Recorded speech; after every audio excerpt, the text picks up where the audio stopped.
जय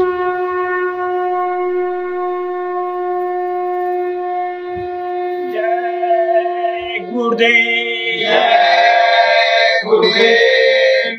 कुदरती मार से बचना है तो शराब मांस से हटना है। संविधान में बदलाव लाओ, अमन चैन का बिगुल बजाओ।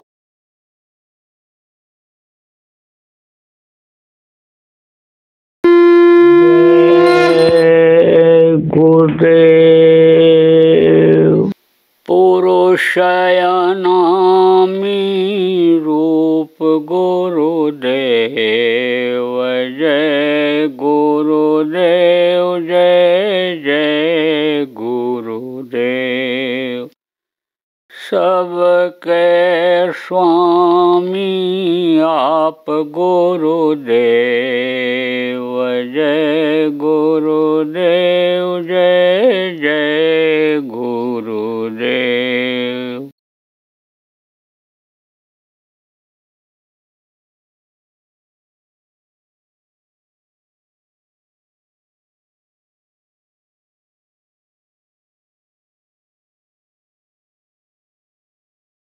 तो आपको समझने की ज़रूरत है प्रेमियों। विष्णु ने कहा हम कह देंगे मनुष्यों से कि अब तुम अपना काम कर लो, तो वो समझो कि उसका समय पूरा करा देंगे और फिर हम उसको बुला लेंगे अपने धाम में।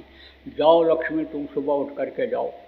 अब लक्ष्मी आई मृतलोक में, तो देखा एक वो लंबे मुंह वाला, जिसको शूकर कहते हैं। एक शूकर नर होता है, मादा होती है, शूकरी कह लो आप। तो शूकरी बच्चों के साथ अपने जा रही थी। 16-16, 18-18 बच्चे ये शूकरी देती है, एक बार में पैदा करती है। तो आप ये समझो कि उनके साथ दौड़ी हुई चली जा रही थी। इन्होंने रोका, अरे रुको रुको रुको रुको रुको, तुम कहाँ जा रही हो? लक्ष्मी ने रोका, बोली हम खाने जा रहे हैं। अरे कहाँ खाने जा रहे हो? अरे वहाँ उधर अभी गांव के बाहर लोग गए हैं, गांव के बाहर जाते थे शौच के लिए, लेट्रिन के लिए, और लेट्रिन करके चले आते थे और सो कर जाते थे। वो अपना सुबह सूर्य निकलने तक खा पी करके साफ करके सब चले आते थे। उनका पेट भी भर जाता था और ये गंदगी भी नहीं रहती थी। तो सुअर लोग पाल करके रखते थे, बड़े बड़े बाड़े बनाते थे। अब तो सुअरों को लोग खाने लग गए, पहले खाते नहीं थे सुअर को। जानवरों को पालते थे, बकरी को पालते थे दूध पीने के लिए। बच्चा जब पैदा होता था तो घास फूस खाने वाली बकरी का दूध जब पिलाते थे, बच्चा पौष्टिक आहार जब मिलता था तो तंदुरुस्त हुआ करता था। तो अब आप ये समझो कि रोका तो रुकी नहीं। अरे रुको रुको, चलो हम तुमको भोजन कराएंगे। वहाँ का भोजन क्या कहना है, एक बार तुम अगर भोजन कर लोगे तो समझो कि मालूम पड़ेगा तुमको अमृत मिल गया, यानी समझो हमेशा के लिए खुश हो जाओगी, हमेशा के लिए प्रसन्नचित रहोगे। तो कहा कि तो वहाँ क्या मिलेगा? अरे वहाँ तो बहुत बढ़िया बढ़िया भोजन मिलेगा, तुम जो चाहो, जो इच्छा कीनी मन माही, हर प्रताप कर दुर्लभ नहीं। वहाँ तो इच्छा करते ही वो चीज़ आ जाती है, लेकिन वहाँ पहुँचने के बाद इच्छाएं खत्म हो जाती हैं आदमी की। वहाँ तक यानी समझो शरीर के इच्छा जो होती है, शरीर के लिए आदमी जो चीज़ खाने पीने रहने इन चीज़ों की यानी इच्छा करता है यहाँ और मेहनत करता है, वो सारी इच्छाएं खत्म हो जाती हैं। लेकिन उन्होंने कहा इच्छा करोगे वो चीज़ मिलेगा। तो कहा कि ये बिस्टा, ये जो लेट्रिन है जो मैं खाने जा रही हूँ, ये वहाँ मिलेगा? तो लक्ष्मी ने कहा यह तो वहाँ नहीं मिलेगा। कहा ये हमारे बच्चे कच्चे वहाँ मिलेंगे इसी तरह के, इनको भोजन मिलेगा जैसा मैं खाने जा रही हूँ। तो बोली कि ये तो चीज़ वहाँ नहीं मिलेगी। तब कहा था तुम जाओ अपना रखे रहो उस भोजन को, जिस भोजन को कहती हो, हमको इसी में सुख है।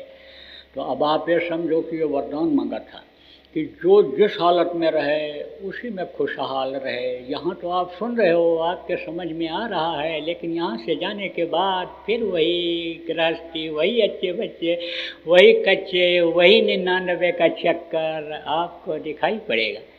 ये भी बता दें 99 चक्कर क्या होता है। एक शेर जी थे, और उन्हीं के पड़ोस में एक मजदूर रहता था और उसकी औरत रहती थी। तो सेठ ये जब दुकान पर चले जाएं और मजदूर मजदूरी करने चला जाए तो वो सेठानी और वो पड़ोसी दोनों बैठ करके बातचीत करें। तो पूछें कि तूने क्या बनाया, सेठानी पूछे तूने क्या बनाया, तो कहा मैंने आज पूड़ी बनाया, सब्जी बनाया, किसी ने कहा हलवा बनाया, किसी ने कहा पोहा बनाया, किसी ने कहा पकौड़ा बनाया। और सेठानी सोचे कि हम तो सब्जी रोटी ही खाते हैं और ये सब माल खाती है, हमारे पास इतना होते हुए भी और हम नहीं खाते हैं, ये खाती है। तो एक दिन सेठ से पूछी, बनाया पूड़ी और ये वो सब बना के रख दिया। सेठ ने कहा ये क्या है, बोली कि पड़ोसिन खाती थी तो हमने इसको बना लिया, इसलिए कि आपसे पूछें कि हम तो ये जो भी खा लेते हैं, आप तो हारे थके आते हो, जो भी रख देता हूँ कोई डिमांड मांग भी नहीं करते हो और खा लेते हो, और वो तो मजदूर और मजदूरी ने वो तो रोज़ बढ़िया बढ़िया बनाते खाते हैं, खाने पीने में तो वो बहुत मस्त हैं। तब सेठ ने कहा उनको 99 का चक्कर नहीं है इसलिए। तो सेठानी ने कहा 99 का चक्कर क्या होता है, तो कहा बता देंगे अच्छा किसी दिन। तो एक कुछ दिन जब बीता तो एक दिन कहा कि ये ले 99 रुपया और बांध पोटली में और ले जा रात को पड़ोसिन के यहाँ डाल आओ। अब वो डाल के चली आई, सेठानी सो गई। सुबह जब मजदूर की औरत उठी झाड़ू लगाने के लिए, पोटली पड़ी हुई थी, खोला उसको, अरे कहो ये कौन दे गया, कहते हैं भगवान देता है तो छप्पड़ फाड़ करके देता है, और ये देखो दे गया। अब वो गई मजदूर के सामने रख दिया, ये देखो रुपया, ये देखो। अब वो गिनना तो जानता नहीं था, उस समय की मजदूरी भी कम थी, पैसा आना यह सब चलता था उस समय पर, रुपया तो कम होता था लोगों पर, गिनना भी नहीं जानता था। तो 10-10 करके ऐसे गड्डी लगाया ऐसे ऐसे, तो एक गड्डी में 1 रुपया कम रह गया। तब बोला कि देखो भाई, ये अगर हम पूरा कर लें तो हमारे पास 100 रुपया हो जाए। उस समय 100 रुपये की ही बहुत कीमत थी। 1000 रुपया जिसके पास हो उसको हजारा लोग कहते थे, लाख रुपया जिसके पास हो उसको लखू कहते थे, लखपति कहते थे। तो आप ये समझो बड़ी कीमत होती थी रुपए की। चांदी के रुपए चलते थे, सोने के सिक्के चलते थे उस समय पर। ये कागज़ का नोट 2 पैसे का नहीं चलता था। उस 2 पैसे के बराबर भी आज आपका यानी समझो कि 2000 का नोट नहीं है। तो ऐसे ही समझो, ये तो मान्यता मिली हुई है, नहीं तो कागज़ ही है ये भी। तो उस समय पर समझो कि 1 रुपये की बड़ी कीमत थी। नहीं, मजदूर ने कहा देख ये सब जो बनाती है ये बनाना बंद कर दे, और चटनी रोटी अगर खा लें कुछ दिन तक तो वो पैसा बच जाएगा, और फिर 1 रुपया हमारे पास हो जाएगा तो हमारे पास 100 रुपया हो जाएगा। जैसे लखपति कहते थे, जैसे करोड़पति अभी कहते हैं, अरबपति कहते हैं कि हमारे पास अरबों की संपत्ति है, अरब रुपया है, ऐसे।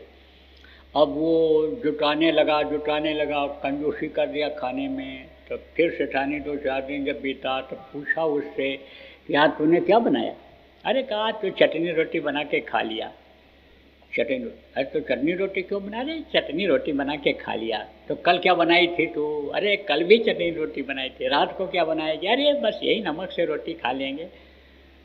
तब सेठ आया तो पूछा, कहा कि हाँ, तो उसने ये बताया। तो कहा देख 99 चक्कर यही है, हम और तो 99 चक्कर पड़े रहते हैं कि 99 का 100 हो जाए, 100 का 1000 हो जाए, 1000 का लाख हो जाए, लाख का करोड़ हो जाए। और वो देखो मस्त रहता था।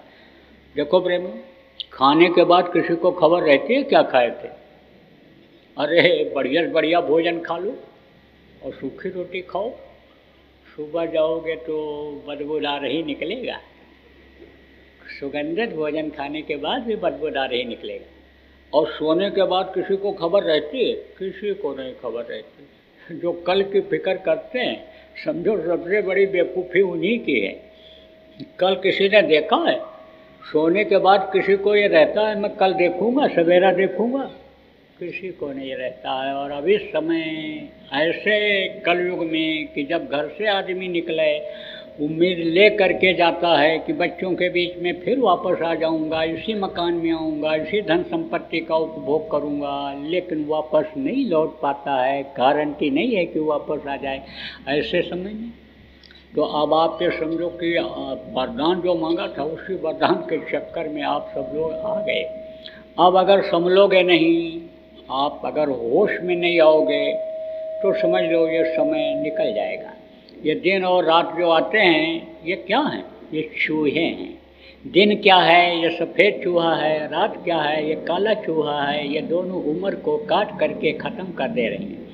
बस देखते ही देखते ये ज़िंदगी ऐसे ख़त्म हो जाएगी जैसे पानी केरा बुदबुदा असमानुष की जात, और देखते ही छिप जाएंगे जो तारे पत्थर। पानी बरसता है, बुलबुले निकलते हैं, देखते देखते बुलबुले ख़त्म हो जाते, आसमान में तारे दिखाई पड़ते हैं, देखते देखते सवेरा होते ही यानी ख़त्म हो जाते हैं। इसी तरह से मानो इंसान की ज़िंदगी सब ख़त्म हो जाए। और यही घर मकान इसको बढ़िया बनाते हो, सजाते हो, संवारते हो, वहाँ की कोई चिंता करते हो कि वहाँ भी कुछ बनाना चाहिए? अरे वहाँ भी कुछ बनाना चाहिए। भजन ध्यान जहाँ होता है, मान लो आश्रम ही है या जहाँ भी आपका है, वहाँ भी कोई अपना स्थान रिजर्व करने के बारे में सोचते हो? तब फिर आप सोचो कि जिस घर को बनाते हो कि हम इसमें रहेंगे, उसी के दरवाजे से एक दिन वही घर वाले बाहर निकाल देते हैं। महात्मा से राजा ने कहा बनाया है, घर बनाया है महाराज, महल बनाया है, चले चलो। नहीं जा रहे थे, बहुत जब लगा तो चले गए। देख करके लोग तारीफ करते थे, लेकिन महात्मा गए, कुछ नहीं बोले। कहा महाराज जी पसंद नहीं आया घर, बड़ी मेहनत से हमने इसको बनवाया है, बहुत पैसा इसमें लगा दिया, विदेशों से कारीगर मंगाए, विदेशों से सामान मंगाया, फिर इसको बनवाया। जो देखता है वाह वाह करता है। आप तो कुछ बोल नहीं रहे हैं, ये मकान अच्छा नहीं बना, क्या कोई कमी है? बोले कमी है। क्या कमी है? अरे तूने इसको किस लिए बनवाया? अरे महाराज रहने के लिए बनवाया। कौन रहेगा? महाराज मैं रहूँगा। अरे तो तूने इसमें दरवाज़ा क्यों लगा दिया? महाराज बगैर दरवाजा का कौन मकान होता है? अरे तू दरवाजा लगा दिया मूर्ख, इसी दरवाजे से तुझको एक दिन तेरे ही घर वाले बाहर निकाल देंगे। अरे जब तुझको इसमें रहना था तो तू इसको एकदम बंद करता, दरवाजा क्यों लगा दिया?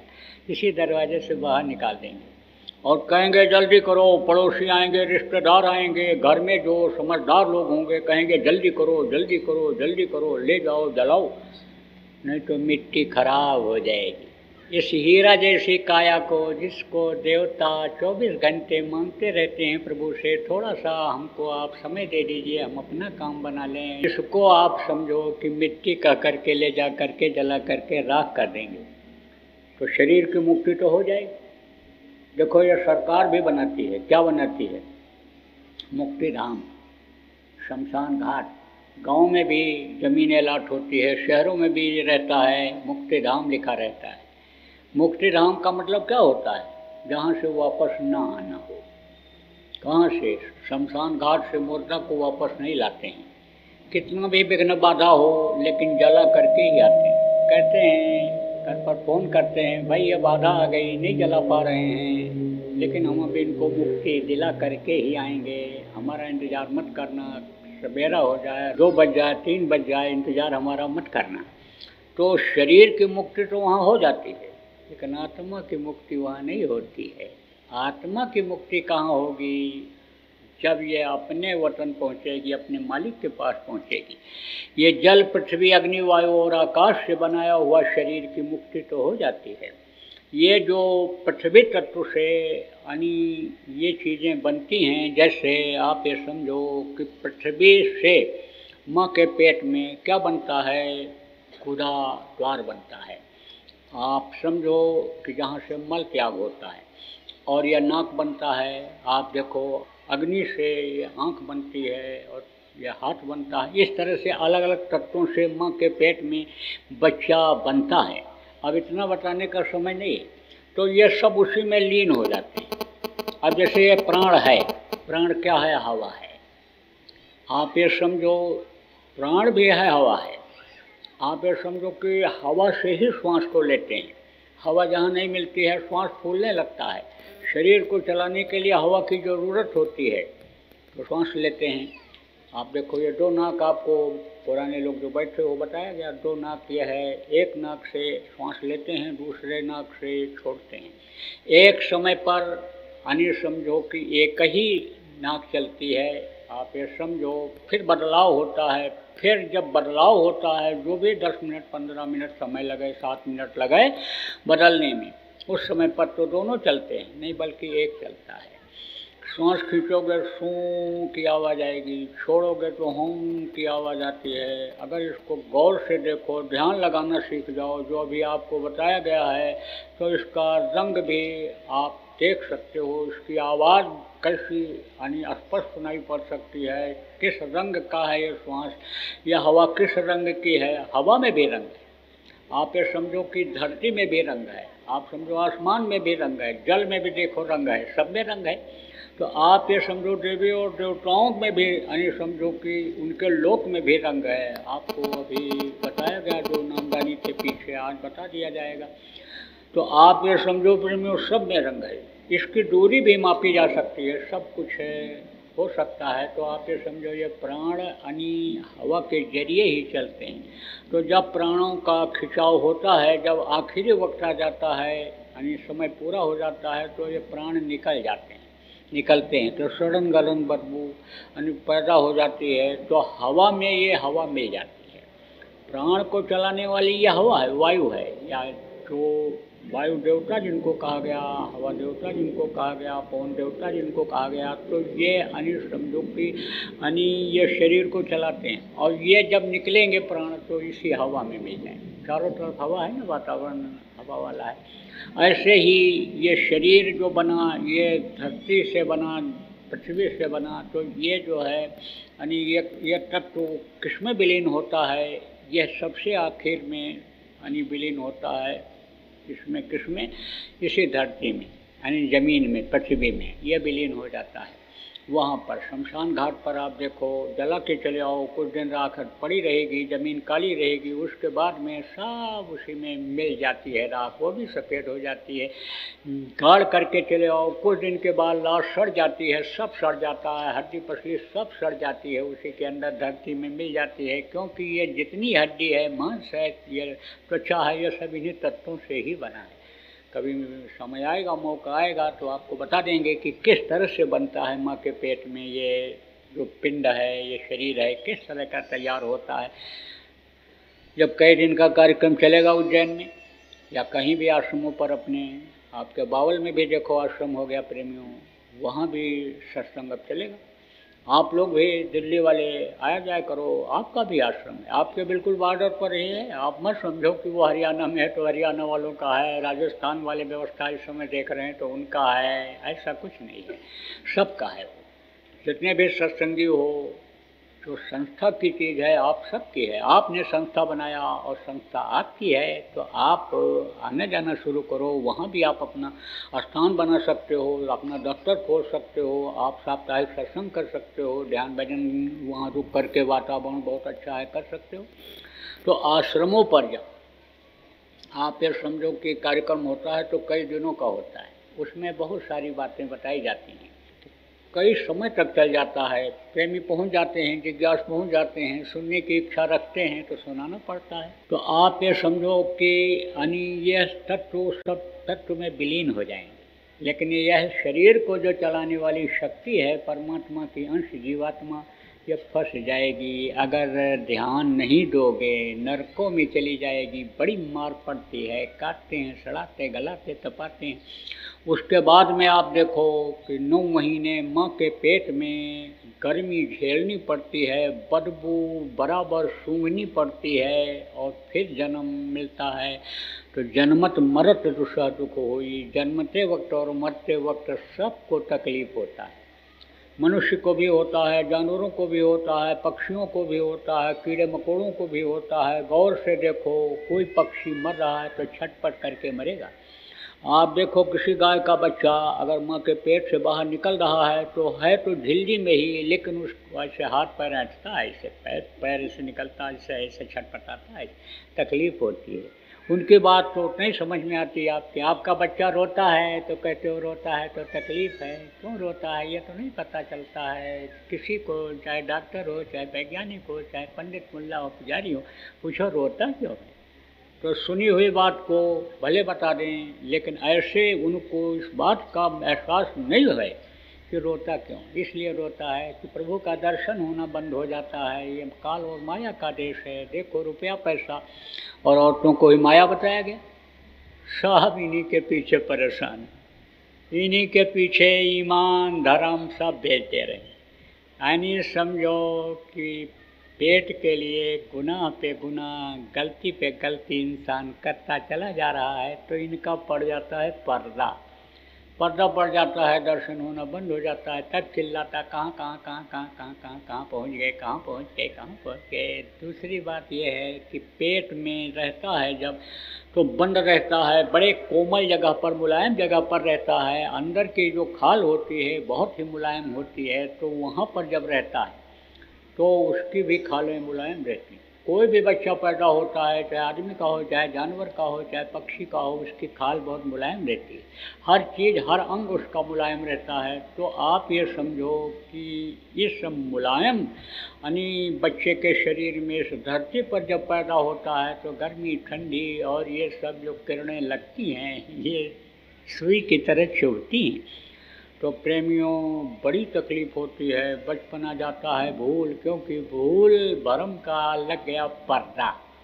अब भूल भरम का पर्दा इस तरह लग जाता है कि जैसे आप भूल जाते हो, जैसे बूढ़े लोग भूल जाते हैं। कहते तो हैं कि जवानी तो खाने पीने मौज मस्ती की उम्र है, बुढ़ापे में भजन कर लेंगे, लेकिन बुढ़ापे में तो अपना घर भी भूल जाते हैं। सहारा लेकर चलते हैं कि चलो हमको टट्टी पेशाब करा लाओ, अस्पताल ले चलो, डॉक्टर का इलाज करा ले और फिर घर तक पहुंचा दो, हम पहुंच नहीं पाएंगे। तो ये भूल का देश है, भ्रम का देश है कि ऐसे कोई चीज़ सामने ऐसे दिखाई पड़ती है, लेकिन भ्रम हो गया कि यानी समझो कि ये आदमी है और ये देखो तलवार लिए है, तीर लिए है, ये देखो असलहा लिए है, मार डालेगा हमको। तो बहुत से लोग चिल्ला के भगते हैं। छोटे छोटे बच्चे ऐसे देखो भ्रम में पड़ जाते हैं, चिल्लाने लगते हैं। तो ऐसे आप समझ लो भूल और भ्रम का पर्दा पड़ जाता है, बस आप अन्य समझो कि भूल जाते हो। इसीलिए सत्संग की ज़रूरत पड़ी। संत जब आते हैं इस धरती पर तो सबसे पहले सत्संग ही सुनाते हैं। गुरु महाराज ने भी कहा कि सत्संग, सेवा और भजन, सत्संग को महत्व दिया। सत्संग जब तक समझ में नहीं आएगा, सत्संग जब तक नहीं सुनेगा, तब तक अपने कर्मों को काटने के लिए शरीर से, मन से, धन से सेवा नहीं करेगा। और पाप किससे होता है? शरीर से होता है, धन से होता है और मन से होता है। मनसा पाप होता है। तो आप ये समझो प्रेमियों, इस पाप से मुक्ति नहीं मिलेगी। और मन जब ये पापी हो जाएगा, शरीर को पापी बना देगा, धन को पापी बना देगा, तो धन की कमी हो जाएगी, चिल्लाहट उठेगी। शरीर जब पापी हो जाएगा तो शरीर को कष्ट होगा, कर्म की सज़ा मिलेगी, बीमारी आएगी, टेंशन आएगा, मानसिक कष्ट होगा, हर तरह से कष्ट होगा। इसलिए सत्संग सुनाया जाता है कि जो भी कर्म जान और अनजान में बन जाएं, उन कर्मों को काटने के लिए शरीर से सेवा करो। धन जो भी आप कमाते हो, मेहनत ईमानदारी का बरकत लेने के लिए, यानी उसमें से कुछ अच्छे काम में लगाते रहो, रोटी खिलाते रहो, पानी पिलाते रहो, यानी समझो परमार्थी काम जितने भी हैं उनमें तुम कुछ लगाते रहो, खर्च करते रहो। मन से चिंता फिक्र करते रहो किस तरह से ये हम जिस मिशन से जुड़े हुए हैं, गुरु के मिशन से जुड़े हुए हैं, इनका मिशन जल्दी से पूरा हो जाए। हम आए हुए देश से जहाँ तुम्हारो धाम, तुमको घर पहुँचाना एक हमारो धाम, जो गुरु महाराज का लक्ष्य रहा है प्रेमियों। जिस लक्ष्य को लेकर के हम लोग चल रहे हैं वो लक्ष्य पूरा हो जाए। नर्क 84 से जीव छुटकारा पा जाएं, सबको खाने का इंतजाम हो जाए, तन ढकने के लिए कपड़ा हो जाए, रहने के लिए मकान हो जाए, न्याय और सुरक्षा आ जाए, ये जितने भी अपराध हैं ये सब खत्म हो जाएं, लोगों को मानसिक शांति मिलने लग जाए, लोग नामदानी हो जाएं, भजनानंदी बन जाएं, अपनी आत्मा को स्वर्ग वैकुंठ में ले जाने लग जाएं, ऊपरी लोगों की सैर कराने लग जाएं, ऊपर की जो आवाज़ है बिना बजाए बजती रहती है उसको सुनने लग जाए। तो इस लक्ष्य को पूरा करने के लिए हमेशा प्रेमियों को सोचते रहना चाहिए। तो यह तन मन धन की सेवा यानी इसको प्रमुख बताया गया। सुमिरन ध्यान भजन, देखो आप जो नामदानी हो ध्यान दो, ये प्रमुख बताया गया। प्रार्थना बताई गई। तो प्रार्थना जो होती है यह बाहर मुखी होती है। आप ये समझो अंतर्मुखी भी प्रार्थना होती है, लेकिन अंदर में बोला जाए तो अंदर में बोलने से यानी क्या होता है कि अंदर में यानी आवाज़ तो पहुंचती है, लेकिन ये जो मुंह से बोल करके निंदा बुराई करके गाली गुस्सा देकर मुंह से बोल कर किसी को तकलीफ दिया, वो मुंह पवित्र नहीं होता है। और अगर प्रार्थना बोलेंगे उसको लोग दोहराएंगे तो आपके बोलने से और लोग भी बोलेंगे, उनके भी कर्म कटेंगे। इसीलिए कहा जाता है कि सभी लोगों को प्रार्थनाएं याद होनी चाहिए। जितने भी सत्संगी हैं 2-2 4-4 प्रार्थना सबको याद होना चाहिए और बराबर प्रार्थना बोलते रहना चाहिए, बुलवाना चाहिए। प्रार्थना तो अब जल्दी कोई बोलता ही नहीं, और बोलते भी हैं तो वो जिससे मन ये नाचने लगता है फिल्मी तर्ज की प्रार्थना गाना बजाने के साथ, उससे मन मरता नहीं है। देखो नवरात्र, लोग नवरात्र में व्रत रहे, लेकिन क्या हुआ, ये काम क्रोध लोभ मोह अहंकार जो खत्म होना चाहिए, कम होना चाहिए, मरना चाहिए मन को, उसको नहीं मार पाए। और रावण को तो मार दिया, यानी करोड़ों रुपया खर्च कर दिया रावण के मारने में, यानी कई 100 करोड़ रुपया हिंदुस्तान में ही नहीं विदेशों में भी खर्च हो गया रावण को मारने में। लेकिन ये जो मन रावण का काम कर रहा है उसको नहीं मार पा रहे हैं। आपको समझने की ज़रूरत है प्रेमियों कि रावण के अंदर बुराई क्या थी। अच्छाइयाँ बहुत सी बुराइयों की अपेक्षा 4 वेद 6 शास्त्र 18 पुराण का जानकार था। सोने की लंका थी, 1 लाख लड़के 1.25 लाख नाती थे, और इतना वीर था कि बड़े बड़े देवता उसके सामने लड़ाई में हिम्मत नहीं करते थे आने के लिए। प्रमाण मिलता है रावण रथी बिरथ रघुवीरा, और देख विभीषण भयो अधीरा। जब रावण निकला लड़ाई के लिए तो विभीषण ने देखा, अधीर हो गए, दुखी हो गए कि ये बंदर और भालू क्या इन राक्षसों के सामने, वो तो भैंसा उठा करके मुंह में ऐसे डालते हैं निगल जाते हैं, बंदर और भालुओं को तो ऐसे मसल देंगे, चटनी बना देंगे, ये क्या टिकेंगे। घबरा गया रावण के रथ को देख करके, उसकी फौज को देख करके। तो देवता जल्दी सामने नहीं आते थे, इतना वीर था और जानकार इतना था, कहता था कि जमीन से ले करके और स्वर्ग तक सीढ़ी लगा दूंगा और सीढ़ी पर चढ़ करके लोग स्वर्ग चले जाएंगे। हमको युक्ति करने की ज़रूरत नहीं, उपाय करने की ज़रूरत नहीं है। जो हमारे राज्य के लोग हैं सबको सीधा स्वर्ग पहुंचा दूंगा। लेकिन बुराई उसमें आ गई थी। क्या आई थी? जानवरों का मांस खाता था। मांस से उसकी बुद्धि खराब हो जाती थी। कहते हैं जैसा खाओ अन्न वैसा होवे मन, जैसा पियो पानी वैसी होवे वाणी। आप ये समझो कि कहते हो कि जुकाम हो गया, कहते हो हवा बदल गई, पानी बदल गया, तो ये देखो तकलीफ़ बढ़ गई, बुखार आ गया। आप ये समझो कि इसका असर होता है। ऐसे ही जानवरों का जब से यानी समझो कि मांस लोग खाने लग गए, बुद्धि भ्रष्ट हो गई, खून में गर्मी आ गई और वही खून गर्म होकर के सिर पर चढ़ने लग गया तो अपराध करने लग गया, हिंसा हत्या करने लग गया। बाप बेटे को मार रहा है, बेटा बाप को मार रहा है, पति पत्नी को मार रहा है और पत्नी पति को मार दे रही है। घर घर में ये कलह देखो, लड़ाई झगड़ा कुछ कुछ लगा रहता है। अरे इसी में बहुत से घर ऐसे हैं कि जिनमें रोज़ झगड़ा होता है, रोज़। ये ना बताऊँ तो मैं बता दूंगा, 2 4 10 20 को बता दूंगा। आप ये समझो कि बीमारी बनी रहती है। कहते तो हैं शाकाहारी हूँ, लेकिन गबर गबर गबर सब जगह खाते पीते रहते हैं। अब उसमें क्या पड़ा है कुछ नहीं देखते, कौन से तेल में बना है कुछ नहीं देखते हैं। बस स्वादिष्ट है, उसी होटल में चलेंगे खाने के लिए, बहुत बढ़िया पनीर बनाता है, बहुत बढ़िया पुलाव बनाता है, क्या पराठा बनाता है।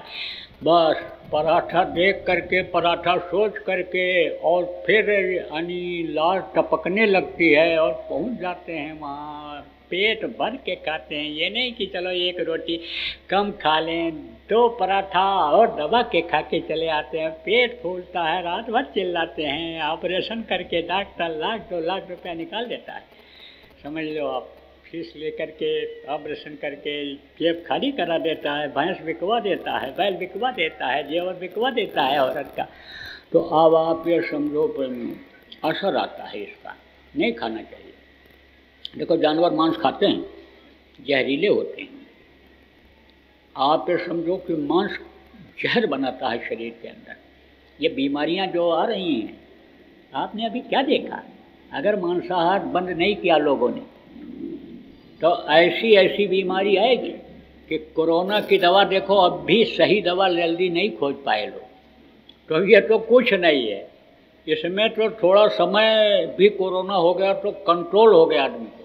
लेकिन ऐसी बीमारियां आएंगी कि जैसे कहते हो चट मंगनी पट ब्याह, है ना, ऐसे ही मर्ज हुआ नहीं कि सुट से निकल गए चले गए, ऐसी बीमारियां आएंगी। आज मैं दिल्ली में आपके बोल के जा रहा हूँ, तारीख आज की आप नोट कर लो, 17 अक्टूबर 2021 को बोल के जा रहा हूँ। मांसाहार अगर नहीं बंद किया लोगों ने तो बहुत तकलीफ आएगी, बहुत तरह की बीमारियाँ आएंगी, जानलेवा बीमारियाँ आएंगी। इसलिए संकल्प बनाओ, मांस नहीं खाएंगे। अभी तक आप खाए तो आप अब प्रायश्चित करो, उस प्रभु से गलती की माफ़ी मांगो, अंतरात्मा के अपने सफाई करो, प्रायश्चित करो। आप यानी समझो जो लोग यहाँ पर आप आए हो, सत्संग सुन रहे हो, तो अब आप ये समझो जहर पैदा कर देता है। देखो कुत्ता अगर किसी को काट ले तो बड़ा मुश्किल, पागल हो जाता है आदमी, धीरे धीरे असर जरूर करता है। कुत्ता के जबान में और उसमें जहर होता है, चाट करके ऐसे। और देखो कीड़े कहीं लगे रहते हैं, उनको मार देता है चाट करके, उसके लार से कीड़े मर जाते हैं घाव पर। कुत्ता चाट करके ठीक कर लेता है अपने घाव को। आप ये समझो कि मनुष्य के अंदर भी जो सुबह की लार निकलती है, सुबह जो थूक निकलता है, वो भी जहरीला होता है। कहते जहर को मारता है। आप ये समझो सुबह थूक अपना ऐसे निकाल के आँखों में लगाते रहो तो कीड़े फीड़े जो बहुत ही बारीक यानी समझो नुकसान देने वाले हैं अगर हैं तो वो निकल जाएंगे। वो फिर समझो कि रोशनी में कमजोरी नहीं आएगी। लगातार अगर बचपन से ही बच्चे की आदत डाल दो तो चश्मा लगेगा तो बहुत देर में लगेगा। 16 साल 18 साल 14 साल के बच्चे को चश्मा फिर नहीं लगेगा जो आजकल लग रहा है। तो अब आप ये समझो प्रेमियों कि देखो सांप है, काट लेता है, दोनों तरफ तो नहीं होता है सांप, लेकिन जहर होता है उसके दांतों में जहर होता है, धीरे धीरे असर करता है। 24 घंटे के अंदर एकदम से जहर उसके दिल दिमाग में पहुंच जाता है सांप काटने वाले के, अगर दवा न कराया जाए। और मालूम पड़ता है कि अब सो जाएंगे, ऐसे मालूम होता है, बस ऐसे सो जाता है एकदम बिल्कुल शरीर का सिस्टम जिसको डेड कहते हैं यानी समझो रुक जाता है, एकदम से बिल्कुल स्टॉप कर जाता है। तो ऐसे ही आप देखो शेर ऐसे पकड़ा किसी को और अगर बाल लग गया उसका, मूछ के बाल में उसके जहर होता है, बाल लग गया तो उस समय मरेगा नहीं, लेकिन सड़न पैदा कर देगा बस। वो जो बाल का असर खून के जरिए शरीर में जाएगा, कुछ दिन के बाद वो मर ही जाता है रोगी होकर के। आप देखो प्रेमियों, भिक्षु के पूंछ में यानी समझो कि जहर होता है। जय गुरुदेव। बाबा उमाकांत जी महाराज अपने ही प्रेमियों के सहयोग से संस्था द्वारा जनहित का कार्य करते हैं। किसी भी व्यक्ति, संस्था व सरकार से कोई भी चंदा, चुटकी व अनुदान नहीं लेते और किसी भी तरह का व्यापार भी नहीं करते। इसलिए आप श्रोताओं को बताया जा रहा है कि बाबा जी के नाम पर किसी भी प्रकार का धन मांगने वाले व व्यापार में प्रचार करने वाले लोगों से होशियार रहिएगा। आपसे यही कहना है कि सत्संग सुनो, समझो और अच्छा लगे तो मानो। आने वाली बीमारी तकलीफ़ों से बचने के लिए कुदरत व सरकारी नियम का पालन करो। आपके सुझाव के लिए व्हाट्सएप नंबर 9575600700। जय गुरुदेव, जय गुरुदेव।